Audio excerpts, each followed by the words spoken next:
Ma'am, meron po kayong bisita. Sino? Andun po. Via, welcome back. Kamusta ka? Well, let me see. Nakulong ako for murder, assaulted in my cell, and was almost murdered myself. Ano sa tingin mo? I am so sorry you went through that. Really? Kasi hindi mo man lang ako pinuntahan, kinamusta. Di ba magkaibigan tayo? Pero iniwan mo ako sa ere. Via, mahirap malink sa taong nakakulong. Let alone a murder suspect. Yeah. Tatandaan ko yan kapag ikaw na sa posisyon ko. Oh, come on. This is nothing personal. It's business. And speaking of business, kailan ka babalik sa Pacifica?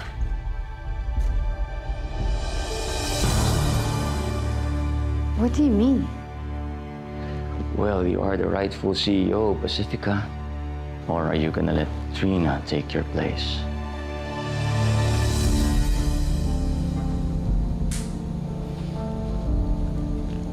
Kailangan ko patunayan muna sa board na inosente ako bago ako makabalik ng Pacifica. And going back will be the best way to do that. Wala ka namang tinatago, di ba?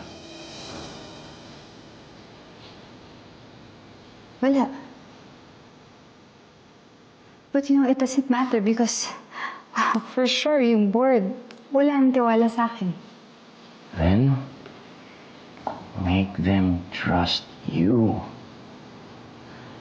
Alam mo, mas lalo silang mag-a-assume na guilty ka kapag hindi mo binalikan ang posisyon. At kung sino man ang bintang sa'yo, eto ang gusto nilang mangyari. Tumiklop at magtago ka.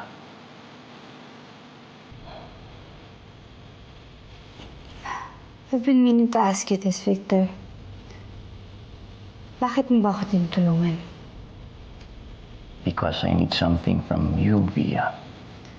And as long as that remains true, you can always count on me.